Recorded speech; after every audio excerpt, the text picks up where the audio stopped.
as long a memory. How do you measure a man? Richard Scott Sowers, aged 88 years old, was a tall measure. His love of family, country, golf, sailing, basketball, and the land were ever present for him. My father-in-law was a man among men. Although I only knew him for the last 35 years of his life, those years were full for him and for those he loved. His upbringing in Indiana gave him solid Midwest values and education. Graduating from Wall State University and an industrial arts teacher, Richard soon left teaching and joined the United States Air Force as a navigator in the Strategic Air Command. He and Yvonne traveled all around the country during his 28 years of service. Their family grew as the years went on, and 5 children made the caravan trip at least twice a year back to grandparents in Indiana for fun times filled with fish fries, pontoon boat rides, and other lake shenanigans. Catching frogs. Dick was truly a provider. 5 children in all, doctor visits, orthodontia, golf, tennis, swim lessons, weddings, all paid for willingly. 20 years of college and associated expenses, all paid for. Cars purchased or handed down, help with homes to varying degrees, and golf, and clothes, and shoes, haircuts, braces, all given willingly. I remember Stan telling me how he loved to teach golf, car repair, sailing, to anyone who would listen. And a side note, I was grateful for his instruction. He gave me my first golf lessons and made my clubs. But back to his growing family. Of course, his United States Air Force work provided so many things, but Yvonne was the catalyst for all of the above happening. For his military career, pride that provided so much also meant time away from home. Dick loved Yvonne most of all. Stan and I were in Elizabeth City one year in the weeks before Christmas, and he wanted to buy Yvonne a gift. We searched for the good part of the afternoon for something that she might like. I also remember they're walking together on the sidewalk beside the old opera house in Charleston, holding hands. In later years, he ushered with her at church, and together they took up care of landscaping around the tee boxes at the Outdoor Country Club. Until near the end of his life, there was always a project that the two of them would do together. Woodworking, curtain hanging, rose beds, new garden plants. The two of them shared their lives, both the good and the bad things, together for 67 years. He also cared and loved his family deeply, even though the words were rarely spoken. Dick loved watching things grow and thrive. When Dick and Yvonne retired in North Carolina, Dick returned to school and learned golf course management, which combined his love for the outdoors and golf. Soon though, Dick opened his own landscape company, and one of his earliest memories was driving all over Elizabeth. My earliest memories was driving all over Elizabeth City, where he showed us his clients' yards. His pride in their appearance was evident, as was his conscientious care of their properties, as well as his own home and gardens. He knew what chemicals and fertilizers, etc., to apply for beautiful lawns. He believed in excellence in all he did. It was during those Elizabeth City years that the family would often go to the beaches in North Carolina and enjoy time together.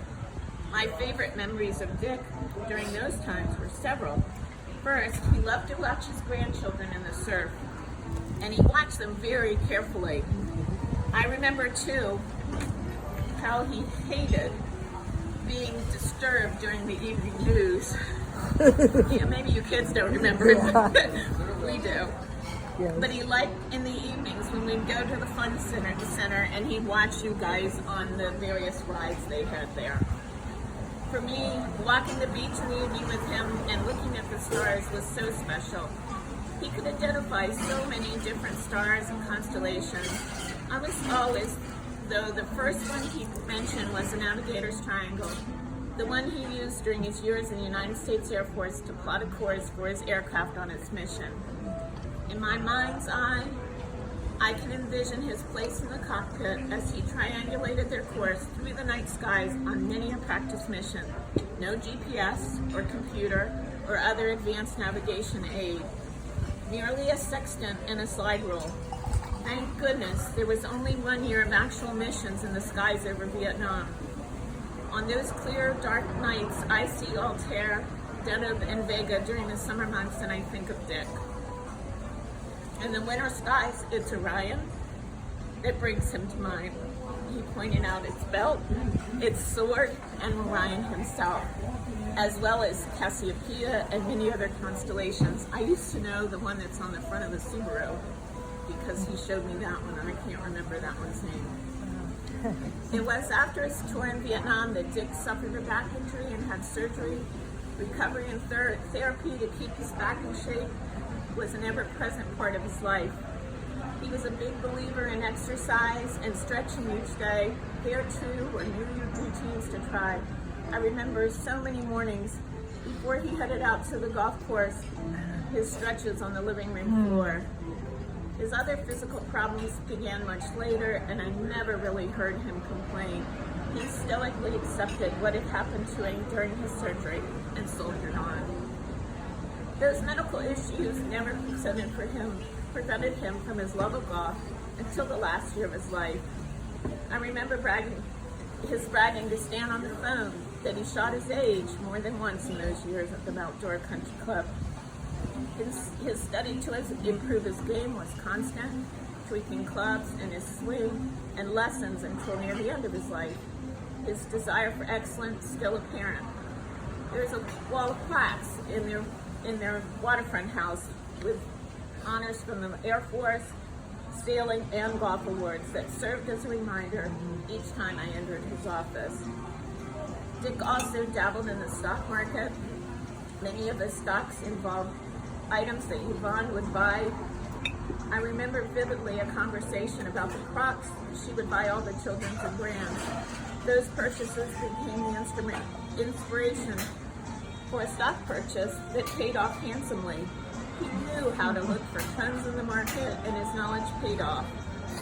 It was fun to sit and talk with him about what he thought was the next great thing. He always had several ideas in mind.